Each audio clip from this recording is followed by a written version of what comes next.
Hi friends, Mukhtar Joshi. या व्हिडिओमध्ये आपण मुंबई उच्च न्यायालयामधील शिपाई, लिपिक व चालक या पदाची परीक्षा 26 एप्रिल 2026 या तारखेला होणार आहे. अजून त्याचे हॉल तिकीट आले नाहीत, पण येतील हॉल तिकीट.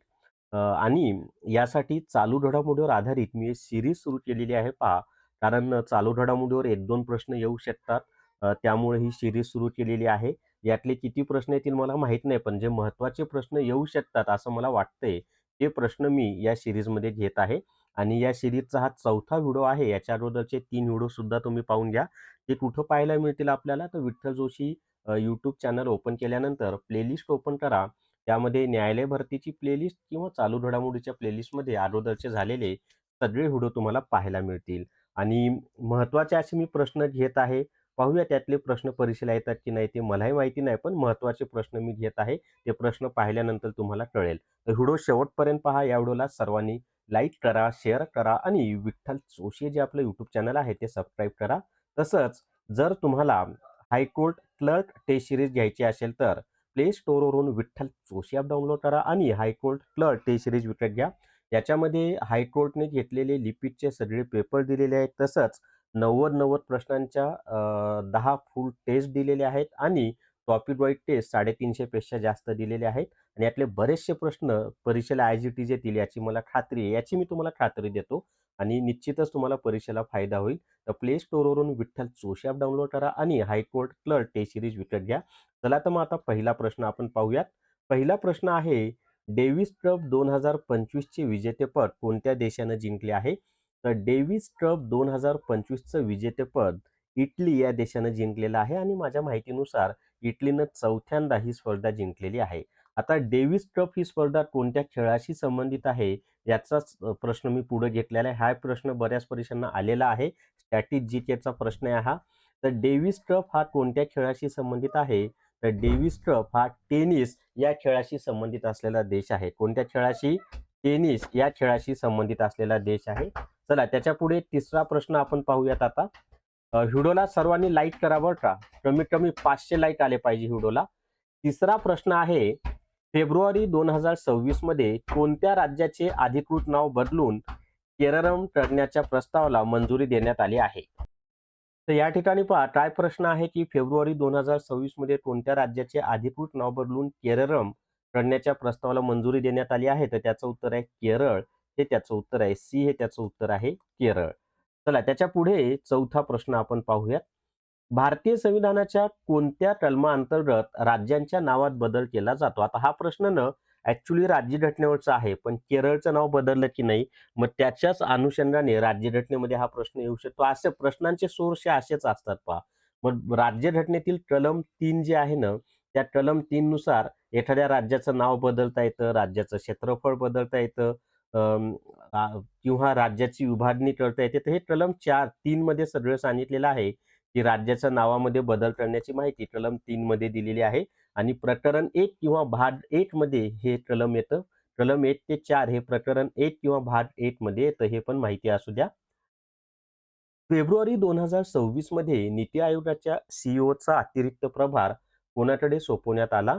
तर फेब्रुवारी 2026 मध्ये नीती आयोगाच्या सीईओचा अतिरिक्त जो प्रभार आहे ना, तो निधी चिब्बर यांच्याकडे सोपवण्यात आलेला आहे. डी हे त्याचं उत्तर आहे. निधी चिब्बर. हा प्रश्न एवढा महत्त्वाचा नाहीये.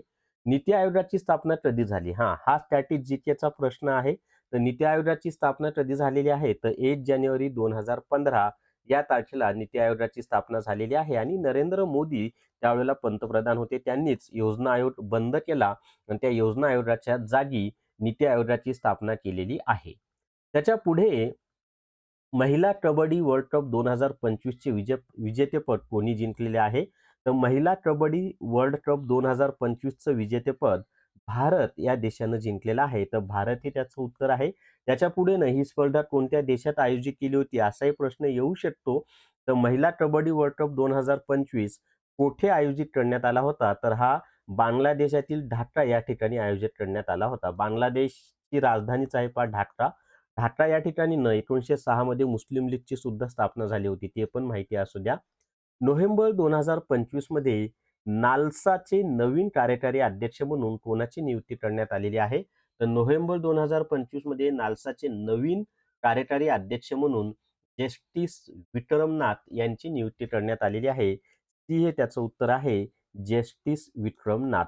अजून एक मला सांगायचं आहे, की इराणमध्ये आता जे युद्ध सुरू आहे, इराण, इस्रायल आणि अमेरिकेचं, तर इराणमध्ये अडकलेल्या भारतीयांना भारतामध्ये वापस आणण्यासाठी ऑपरेशन सिंध सुरू आहे बरं का. मला वाटतं एका व्हिडिओमध्ये मी ऑपरेशन स्वराज असं काहीतरी सांगितलं होतं. तर ऑपरेशन सिंध हे सुरू आहे, ते लक्षात ठेवा. चला त्याच्या पुढचा प्रश्न आहे आता. 10वा प्रश्न आहे, भारत आणि कोणत्या देशादरम्यान सूर्यकिरण लष्करी सराव आयोजित केला जातो? तर भारत आणि नेपाळ या 2 देशांदरम्यान सूर्यकिरण हा लष्करी सराव आयोजित केला जातो. आता नेपाळचे जे नवीन पंतप्रधान आहेत ना, बालेन शाह, त्यांचं नाव लक्षात ठेवा बरं का. त्याच्यावर प्रश्न येऊ शकतो. सध्या तो विषय ट्रेंडिंगमध्ये आहे. कारण आपल्याकडे ना एक पिक्चर येऊन गेला होता पहा अनिल कुमारचा. त्या पिक्चरचं नाव मला आता आठवत नाही. तसंच काम ते नेपाळमध्ये करतायत, की ऑन द स्पॉट निर्णय वगैरे घेतला जात आहे त्यांच्यामार्फत. तर नेपाळचे पंतप्रधान नवनियुक्त बालेनशाह आहेत, ते लक्षात ठेवा सर्वांनी. अजूनही आपल्याला प्रश्न पाहायचे आहेत. पण जर तुम्हाला हायकोर्ट पिऊन टेस्ट सिरीज घ्यायची असेल तर प्ले स्टोअरवरून विठ्ठल जोशी ॲप डाउनलोड करा आणि हायकोर्ट पिऊन टेस्ट सिरीज विकत घ्या. याच्यामध्ये ॲक्चुअली बॉम्बे हायकोर्टने घेतलेले जे प्रिव्हियस इयर पेपर आहेत ते सगळे दिलेले आहेत. प्लस मी स्वतः काढलेले 180 पेक्षा जास्त टेस्ट यामध्ये दिलेले आहेत. सुरुवातीला 30च टेस्ट होत्या, पण आता सध्या 180 पेक्षा जास्त टेस्ट यामध्ये दिलेले आहेत आणि यातलेही जशास तसे प्रश्न तुम्हाला परीक्षेमध्ये येतील याची मला खात्री आहे. कारण मी प्रश्न काढलेतच त्या पद्धतीनं. तर निश्चितच तुम्हाला फायदा होईल आणि फी फक्त 200 प्लस जी आहे. चला त्याच्या पुढे आता 18 नंबरचा प्रश्न आपण पाहणार आहोत आणि प्रश्न आहे पहा, 19वा सूर्यकिरण लष्करी सराव कोठे पार पडला? तर 19वा 21 नाही बरं का, 19वा सूर्यकिरण लष्करी सराव हा उत्तराखंड राज्यातील पिठोरागड या ठिकाणी पार पडला. उत्तराखंड राज्यातील पिठोरागड या ठिकाणी तो झालेला आहे. चला त्याच्या पुढे 12 नंबरचा प्रश्न आहे आता. भारताचा संविधान दिवस 2025 कधी साजरा करण्यात आला? तर संविधान दिन हा दरवर्षी 26 नोव्हेंबरला साजरा केला जातो. त्याचं कारण असं आहे, की 26 नोव्हेंबर 1949 या दिवशी भारताच्या राज्यघटनेचा स्वीकार करण्यात आलेला आहे. म्हणून दरवर्षी 26 नोव्हेंबर हा दिवस संविधान दिन म्हणून पाळला जातो. चला त्याच्या पुढे आता 13 नंबरचा प्रश्न आपण पाहूया. व्हिडिओला सर्वांनी लाईक करा, शेअर करा आणि Vitthal Joshi YouTube channel subscribe करा आणि व्हिडिओला कमीत कमी 500 लाईक करा. ओमान सेट 8 हा कोणत्या देशाचा पहिला उपग्रह आहे? तर ओमान सेट 8, सेट म्हणजे सॅटेलाइट हा नावातच आहे पहा. ओमान म्हणजे कोणत्या देशाचा असला पाहिजे तो? ओमान या देशाचा आहे आणि ओमान हे खाडीचा देश आहे बरं का. चला त्याच्या पुढे ओमानची खाडी पण आहे. पर्शियन खाडी आणि ओमानची खाडी यांच्या दरम्यान स्ट्रेट ऑफ होर्मुझ आहे पहा. होर्मुझची सामुद्रधुनी सध्या खूप ट्रेंडिंगमध्ये आहे की नाही? राहवीर योजना कोणत्या राज्य किंवा केंद्रशासित प्रदेशाने सुरू केली आहे? तर ही जी राहवीर योजना आहे ना, ही मध्य प्रदेश या राज्याने सुरू केलेली आहे. आता मुळामध्ये ही राहवीर योजना काय माहित आहे का? की रस्ते अपघातामध्ये एखादा जखमी झाला असेल व्यक्ती, गंभीर जखमी, तर त्याला गोल्डन आवर म्हणजे 1 तासाच्या आत जर रुग्णालयामध्ये नेलं, तर त्याचे जीव वाचू शकतात.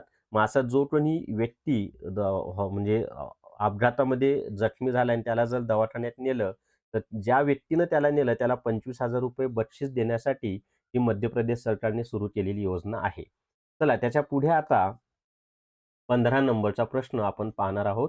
ग्लोबल टीचर प्राइज 2026 कोणत्या भारतीय शिक्षकानं जिंकला आहे?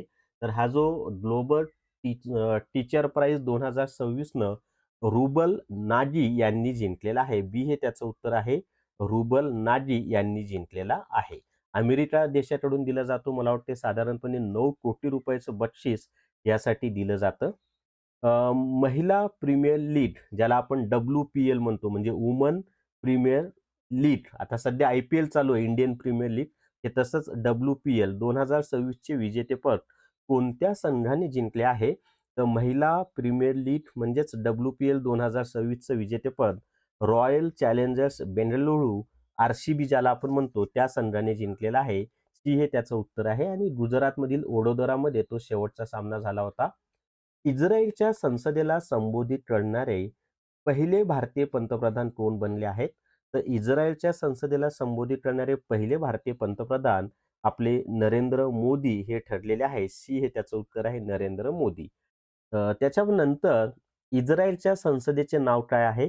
तर इस्रायलची जी संसद आहे ना, त्याचं नाव नेशेट हे आहे पहा, नेशेट.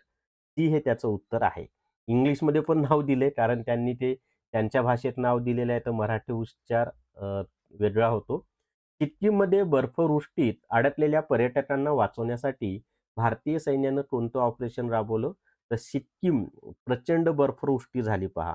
मग त्या बर्फवृष्टीमध्ये अडकलेल्या पर्यटकांना वाचवण्यासाठी भारतीय सैनिकांनी ऑपरेशन हिमराहत हे ऑपरेशन राबवलेलं आहे. डी हे त्याचं उत्तर आहे, ऑपरेशन हिमराहत. वृद्धांसाठी समर्पित एल्डर एल्डरली योजना सादर करणारे भारतातील पहिले राज्य कोणतं? एल्डरली बजेट सॉरी म्हणजे जे वृद्ध लोक आहेत त्यांच्यासाठी एल्डर बजेट सादर करणारं पहिलं राज्य हे केरळ आहे.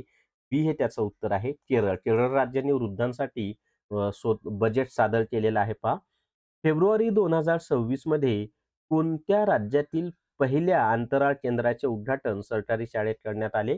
तर फेब्रुवारी 2026 मध्ये छत्तीसगड राज्यातील पहिल्या अंतराळ केंद्राचे उद्घाटन एका सरकारी शाळेमध्ये करण्यात आलेलं आहे. त्याच्या पुढे 22 नंबरचा प्रश्न आहे आता. रस्ते बांधणी व्यावसायिक रस्ते बांधणीत व्यावसायिक स्तरावर बिटुमेन उत्पादन करणारा जगातील पहिला देश कोणता आहे? तर बिटुमेनचं उत्पादन करणारा जगातील पहिला देश हा भारत ठरलेला आहे. सी हे त्याचं उत्तर आहे, भारत. आणि आपले जे रस्ते व वाहतूक मंत्री आहेत नितीन गडकरी यांच्या पुढाकाराने याचं बिटुमेनचं उत्पादन करण्यात आलेलं आहे. म्हणजे आपण डांबरच म्हणतो, पण तो बायो डांबर. त्याच्यापुढे संगीत कलानिधी पुरस्कार 2025 ने कोणाला सन्मानित करण्यात आले? तर संगीत कलानिधी पुरस्कार 2025 आर के श्रीराम कुमार यांना मिळालेला आहे. कोणाला मिळालेला आहे? आर के श्रीराम कुमार. हा 2025चा आणि आता 2026चा कुणाला मिळालेला आहे तेही तुम्हाला सांगतो पहा. तर संगीत कलानिधी पुरस्कार 2026 हा कोणाला मिळालेला आहे माहिती आहे का?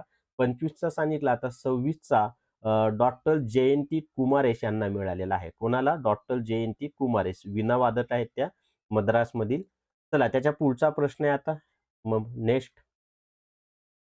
इस्रोने ब्रह्मांडीय धुळीच्या इस्रोने ब्रह्मांडीय धुळीच्या कणांच्या अभ्यासासाठी कोणते मुख्य मिशन लॉन्च केले आहे? तर त्यासाठी एक्सपोसेट हे जे मिशन आहे ना, ते लॉन्च केलेलं आहे. बी हे त्याचं उत्तर आहे, एक्सपोसेट हे त्याचं उत्तर आहे. आणि जर तुम्ही लिपिक आणि शिपाई दोन्हीची तयारी करत असाल, तर दोन्हीचा सिलेबस एकत्र असलेलं न्यायालय भरती ई बुक आहे. याच्यामध्ये लिपिक आणि शिपाईचे दोन्हीचे झालेले पेपर दिलेले आहेत. दोन्हीचा संपूर्ण अभ्यासक्रम या ठिकाणी व्यवस्थित वन लाईनर स्वरूपात दिलेला आहे. त्याचसोबत सरावासाठी भरपूर पेपर सुद्धा म्हणजे सेपरेट फोल्डरच केलेत पेपरचे. हायकोर्ट पेपर आणि हायकोर्ट क्लर्क पेपर आणि हायकोर्ट पिऊन पेपर. पण ते पेपर सोडवा, पण त्याच्या खाली फोल्डर आहेत. त्या म्हणजे मराठी, इंग्लिश ग्रामर, गणित, बुद्धिमत्ता, इतिहास, भूगोल, राज्यघटना त्या फोल्डरमध्ये संपूर्ण सिलेबसची माहिती वन लाईनर स्वरूपामध्ये दिलेली आहे. आणि याची फी फक्त 200 प्लस GST आहे. तर प्ले स्टोअरवरून विठ्ठल जोशी ॲप डाउनलोड करा आणि न्यायालय भरती ई बुक विकत घ्या. तर या व्हिडिओमध्ये एवढीच माहिती. या व्हिडिओला सर्वांनी लाईक करा, शेअर करा आणि विठ्ठल जोशी जे आपलं यूट्यूब चॅनल आहे ते सबस्क्राईब करा. Thank you very much.